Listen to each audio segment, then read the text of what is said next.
ọ̀tọ̀ ni ìfẹ́ àwòdì òkè ìfẹ́ àwádìí tẹ́lẹ̀yẹlé ẹ̀yẹyẹ.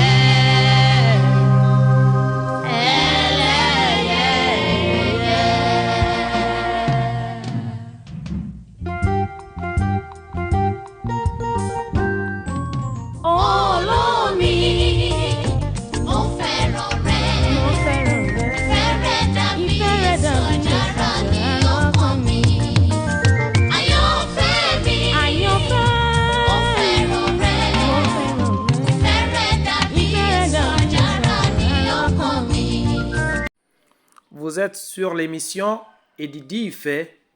Suivez le prêche qui vous sera présenté par votre frère en islam, Akeoubeou Omaïmessoula. أعوذ بالله من الشيطان الرجيم. بسم الله الرحمن الرحيم. يا أيها الناس اتقوا ربكم الذي خلقكم من نفس واحدة وخلق منها زوجها وبث منهما رجالا كثيرا ونساء واتقوا الله الذي تساءلون به والأرحام إن الله كان عليكم رقيبا وآتوا اليتامى أموالهم ولا تتبدلوا الخبيث بالطيب ولا تأكلوا أموالهم إلى أموالكم إنه كان حوبا كبيرا وإن خفتم ألا تقسطوا في اليتامى فانكحوا ما طاب لكم من النساء مثنى وثلاث ورباع فإن خفتم ألا تعدلوا فواحدة أو ما ملكت أيمانكم ذلك أدنى ألا تعولوا وآتوا النساء صدقاتهن نحلة فإن طبن لكم عن شيء منه نفسا فكلوه هنيئا مريئا. الحمد لله والصلاة والسلام على رسول الله وعلى آله وأصحابه وجميع ما والاه. Louange à Allah par essence et par excellence. Louange à Allah par la louange de qui commence tout message. Louange à Allah, le tout miséricordieux, le très miséricordieux. Louange à Allah, l'ubiquiste, l'incommensurable, le digne d'être loué, le digne d'être glorifié, le digne d'être sanctifié, le digne d'être magnifié, l'unique dans sa seigneurie, l'absolu dans sa déité. Oh, qu'il mérite nos actions de grâce, qu'il s'y a l'adoration.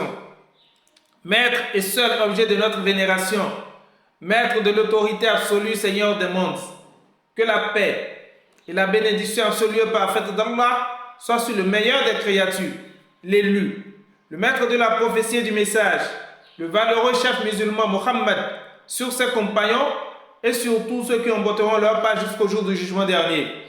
Que la malédiction et la disgrâce d'Allah soient sur le pire des créatures, le déchu, le futé, qu'Allah nous épargne de ses fourberies et finauderies et ne nous compte pas au nombre de ses compagnons au jour de la résurrection. Chers frères et sœurs en islam, honorables fidèles, vous êtes sur l'émission Le mariage en islam et Didi fait thème 2, la cérémonie de mariage en islam.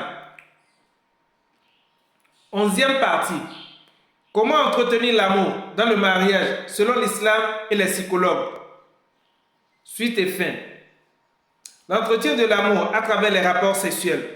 Chers frères et sœurs en islam, honorables fidèles, suite à une préoccupation d'une dame de 38 ans, mère de 4 enfants, qui m'a appelé tout éploré pour se plaindre de son époux qui lui a exigé la fellation et le cunnilingus dans leur rapport sexuel, je vais devoir faire un deuxième prêche sur la sexualité en général et profiter de cette occasion pour répondre particulièrement à cette épineuse question que je trouve très pertinente et qui divise certains foyers aujourd'hui.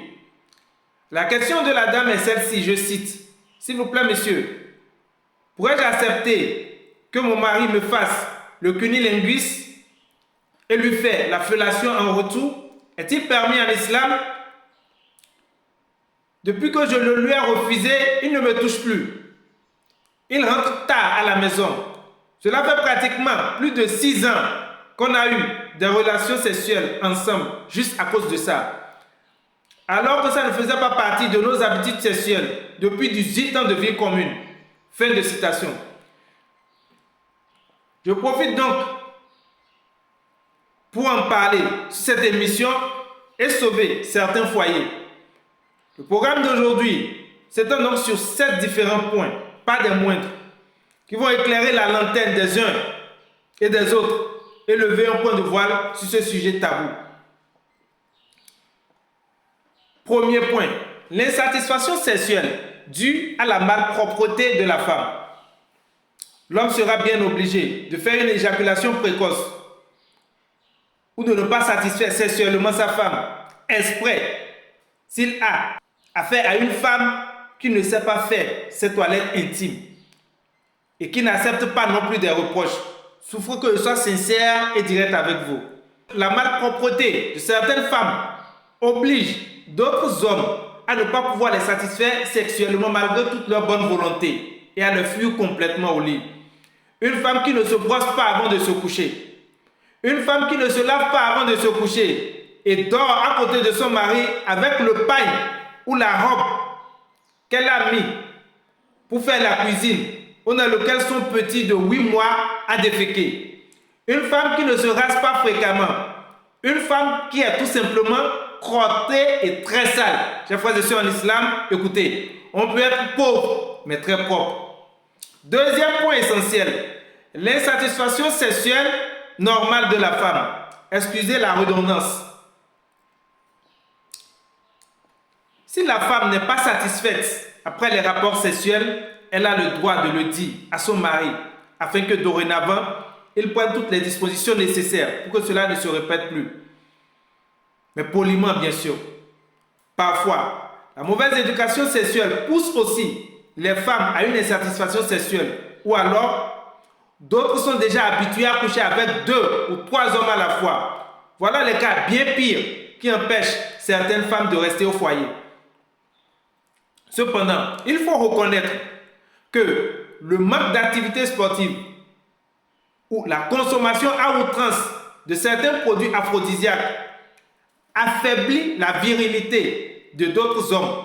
En outre, il faut reconnaître aussi que la taille de l'organe copulateur de certains hommes par rapport à l'habitude sexuelle de leur épouse, bien qu'étant une personne bien et bien éduquée, crée parfois une certaine incompatibilité et inconformité qui entraîne l'insatisfaction sexuelle.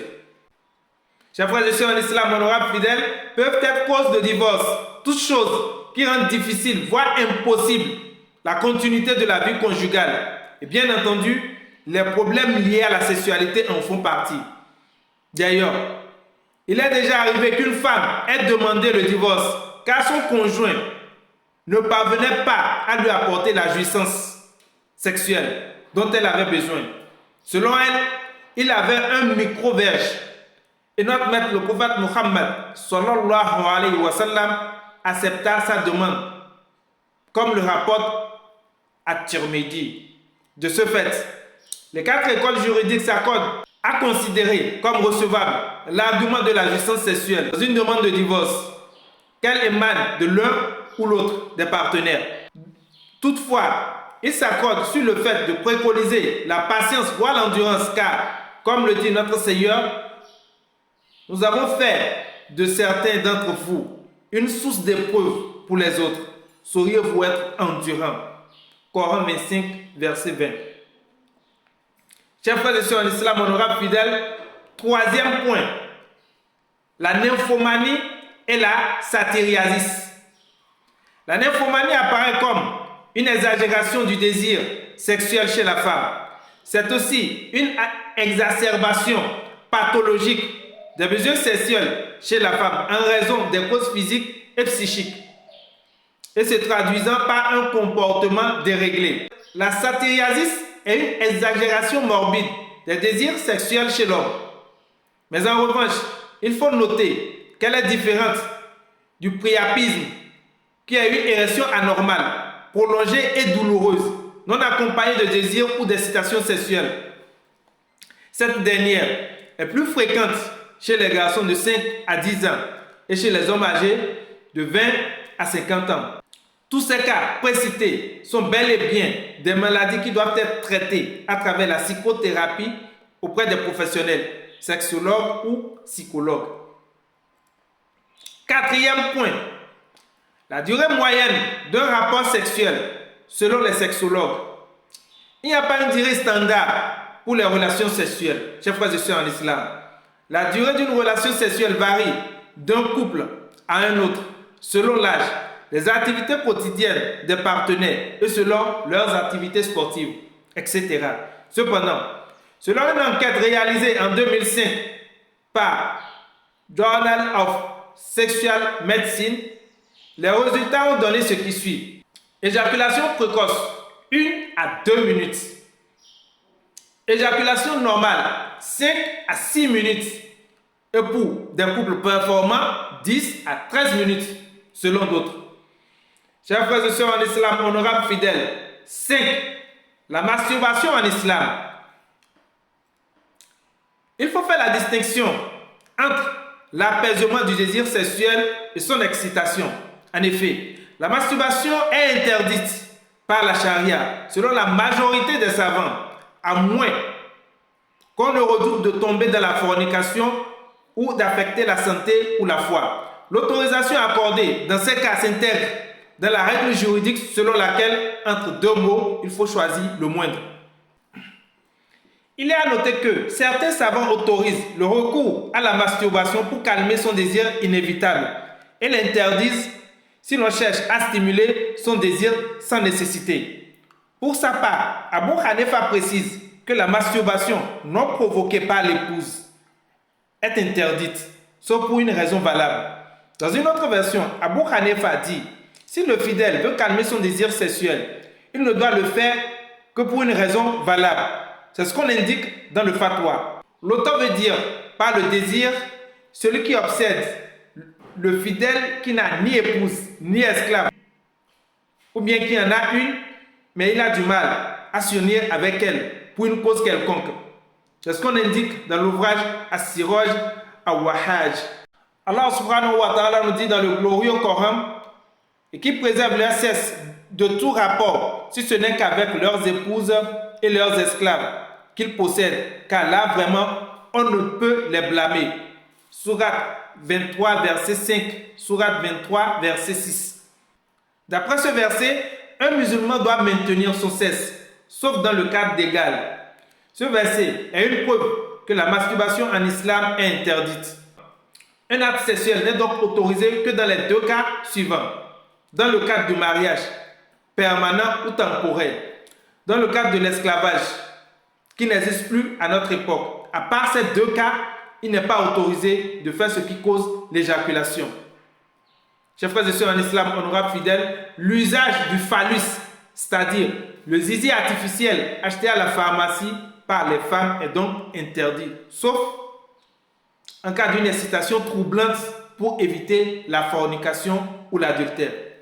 Cependant, le prophète sallallahu alayhi wa sallam nous enseigne ceci à travers son hadith: ô jeunes, celui d'entre vous qui est en mesure d'assurer les charges du mariage doit se marier, car cela est plus apte à faciliter le contrôle du regard et la protection du sexe. Celui qui n'est pas en mesure de les assumer ou qui n'a pas un conjoint ou une conjointe doit pratiquer le jeûne. En effet, il permet d'amenuiser les désirs sexuels et peut protéger le sexe, rapporté par Bukhari. 6e point, pendant combien de temps peut-on laisser la femme sans lui faire l'amour en islam? La charia a ordonné à l'époux de se comporter convenablement avec son épouse. Alors exalté soit-il, nous dit: et comportez-vous convenablement envers elle. Coran 4, verset 19. Fait partie de cela le fait que l'époux dorme dans le lit conjugal et s'acquitte des droits de son épouse relatifs au rapport sexuel en fonction des besoins de son épouse et tant qu'il en est capable. ne pas avoir de rapport sexuel avec son épouse pendant 4 mois ou plus n'entraîne pas une répudiation automatique de l'épouse. Cependant, si cela est accompagné du serment de l'époux de s'abstenir d'avoir un rapport sexuel avec son épouse durant cette période, alors il est considéré comme homme ayant fait le serment de ne plus avoir des rapports sexuels avec son épouse pendant une certaine période. S'il revient sur son serment et a un rapport sexuel avec son épouse avant que 4 mois ne s'écoulent, il doit alors expier son serment. En revanche, s'il n'a pas de rapport sexuel durant les 4 mois, alors son épouse a le droit de lui demander l'une des deux choses. Soit qu'il ait un rapport sexuel avec elle, ou soit qu'il la répudie. À ce moment, le juge donne le choix à l'époux entre revenir avec son épouse et avoir un rapport sexuel avec elle ou la répudier. Cela est l'avis de la majorité des oulémas et c'est l'avis prépondérant.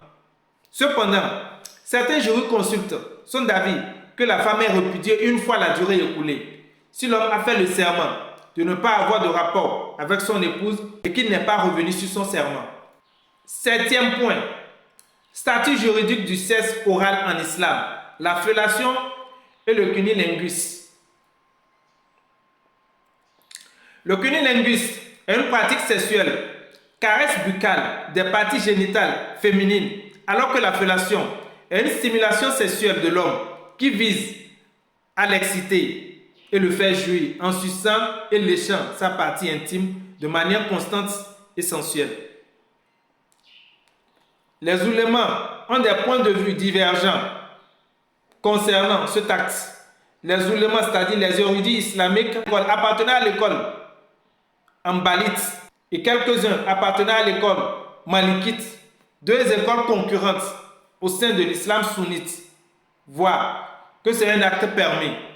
Les autres oulémas voient que c'est totalement interdit, bien que d'autres voient que c'est un acte détestable.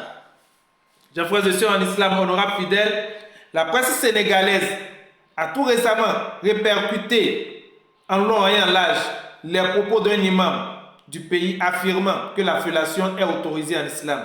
Les musulmans sénégalais qui semblent réjouir à cette annonce n'avaient cependant pas besoin de l'imam pour se voir autoriser ce genre de gâterie. Les responsables de la communauté Tijaniya, l'influente secte islamique qui trône au Sénégal, s'étaient d'ailleurs penchés sur la question sans pouvoir trancher, se contenant de rappeler les positions des uns et des autres en laissant à chacun le libre choix de ses actes. D'autres dignitaires religieux musulmans de haut rang avaient cependant, par le passé, clairement analysé cette pratique. L'un d'entre eux, et non des moindres, est le prédicateur marocain Abdelbari Zamzami, qui affirmait il y a 2 ans que la fellation et le cunnilingus sont autorisés par la religion islamique. Pour l'influent cheikh marocain qui, jusqu'à son décès en février dernier, défrayait souvent la chronique par ses fatwas controversés, les préliminaires ne sont pas interdits en islam. Le mari, clame-t-il, peut têter ou mordiller le sein de sa femme, l'embrasser avec la langue ou encore lui faire un cunnilingus. Quant à l'épouse, elle peut également faire une fellation à son mari, décrète-t-il. Pour Zamzami, l'islam est une religion qui n'est fermée ni au désir ni au fantasme. Tant que la relation sexuelle ne s'inscrit pas dans le cadre du zina, c'est-à-dire adultère ou sexualité hors mariage, le couple peut laisser libre cours à ses désirs et à ses fantasmes, excepté la sodomie, proclame-t-il. En revanche, selon d'autres érudits islamiques, il s'appuie sur les hadiths qui interdisent à l'homme de voir les parties intimes de sa femme et vice-versa. Donc, si le simple regard est interdit, le fait de toucher le sexe ou le membre viril ou de le sucer le sera a posteriori. Bon nombre de savants, parmi lesquels le célèbre juriste musulman syrien décédé en 2015, Cheikh Wahba al-Zuhaili, condamne plus ou moins sévèrement cette pratique qui, affirme-t-il, s'apparente plus à la bestialité qu'au comportement naturel humain et ne doit pas être celle d'un musulman ou d'une musulmane. Un autre cheikh, Salih Al-Wahaidan, cité à propos de cette même question, affirme que cela est haram pour des raisons suivantes. Première raison, c'est une pratique animale qui ne convient pas à l'homme. Deuxième raison, pendant les rapports, les époux secrètent un liquide vaginal ou spermatique qui a une impureté. Troisième raison, c'est une pratique qui n'était pas connue des salafs, les premières générations de l'islam. Quatrième raison, c'est quelque chose que les gens ont pris de l'Occident par l'intermédiaire de la télévision et des films pornographiques. Chers frères et sœurs en islam, honorables fidèles, pour d'autres érudits islamiques encore, cette pratique ne correspond pas à un musulman qui fait la prière, récite le Coran, rentre dans la mosquée et qui regarde la Kaaba. C'est une pratique animale étrangère aux valeurs des musulmans. D'autres encore disent, le musulman doit prendre garde à ne pas commettre ce genre de saleté et à ne pas imiter les mécréants, avertit un prédicateur Cheikh As-Suhaimi dans une vidéo postée sur YouTube. Chers frères et sœurs en islam, honorables fidèles, que pensent plutôt les spécialistes de la santé sur ce sujet? Les IST sont transmissibles par la bouche lors des rapports bucco-génitaux, de la bouche aux fesses. Pensez à la digue dentaire en cas de cunnilingus et pensez à utiliser un préservatif pour la fellation. La bouche est un organe sexuel à part entière. Elle peut donc recevoir et ou transmettre les IST. Il existe plusieurs IST qui peuvent être véhiculés par des rapports bucco-génitaux, c'est-à-dire bouche, sexe. Au nombre de ces IST, on peut citer 6. Il y a l'hépatite B, il y a la syphilis, il y a la gonorrhée, il y a la chlamydiose, il y a l'herpès, il y a la papillomavirus, HPV. Chers frères et sœurs en islam, honorables fidèles, c'est sur l'avis des spécialistes de la santé sur cette question de la fellation et du cunnilingus que je vais devoir prendre congé de vous. Si vous avez aimé cette vidéo, n'oubliez pas de la liker, de la commenter et de la partager avec vos autres frères. Pensez aussi à vous abonner en cliquant sur la cloche de notification de manière à vous informer sur toutes les autres vidéos publiées sur cette émission et Didi Ife basée sur le mariage en islam. Pour vous enquérir davantage de l'importance de cette émission, allez plutôt sur YouTube, tapez Didi Ife 2023. Il vous affichera la liste détaillée de toutes les autres parties, aussi bien en version Yoruba qu'en version française. Cette émission, le mariage en islam, est un débat assez sensible et très délicat et nul ne sera de trop pour apporter sa pierre à l'édifice de cette tâche combien noble et exaltante. C'est pourquoi tous vos apports et suggestions pour mieux la conduire sont les bienvenus. Vous pouvez nous contacter sur notre page WhatsApp personnelle +229 63 20 11 82. Nous avons spécialement constitué un groupe WhatsApp pour cette émission à l'endroit de ceux ou celles qui sont à la recherche de leur âme sœur. Ils pourront nous contacter à travers ces numéros WhatsApp que voici. +229 61 57 56 82 ou +234 704 458 72 81. Pas sérieux et plaisantin, s'abstenir. Nous avons aussi constitué un groupe Facebook à l'endroit de ceux ou celles qui ont des problèmes conjugaux à résoudre et à exposer pour prendre des conseils auprès des membres du groupe. Ils pourront également nous contacter sur les mêmes numéros. Votre cher frère en islam, Akeoubéou Omaïmessola, choisir avec qui parler de sa vie sentimentale est important, mais connaître avec qui garder le silence l'est encore plus. À qui veut comprendre, qu'on a besoin de prêche. Car là, nous compte au nombre de ceux qui écoutent sa parole et ses vertus à la mettre en application de la meilleure manière. Qu'il nous compte au nombre de ceux qu'il préfère, qu'il a choisi, qu'il guide sur le droit chemin, ceux auxquels il inspire de l'invoquer pour qu'il ne l'oublie pas, ceux dont il fait ses élus pour qu'il n'adore rien que lui seul. Qu'Allah fasse que la fin de notre vie soit la plus heureuse, l'issue de nos actes la plus fructueuse et nous réserve une bonne place dans les hautes sphères du paradis sans fin. هذا بيان للناس وهدى وموعظة للمتقين عباد الله إن الله يأمر بالعدل والإحسان وإيتاء ذي القربى وينهى عن الفحشاء والمنكر والبغي يعظكم لعلكم تذكرون سبحانك اللهم وبحمدك نشهد أن لا إله إلا أنت نستغفرك ونتوب إليك subhana rabbika rabbil izzati amma yasifun wa salamun ala al-mursalin walhamdulillahi rabbil alamin. kìí ṣe pé mo rẹ̀ yẹ rí nígbó ọ̀kìn ló rẹwà jù láàrin ẹyẹ kìí ṣe pé òun òró mi dánrí o látijọ́ tí mo ti fojú mi kàn ọ́ o mo gbà pájì kẹrẹ̀wà ó jẹ gbin lọ.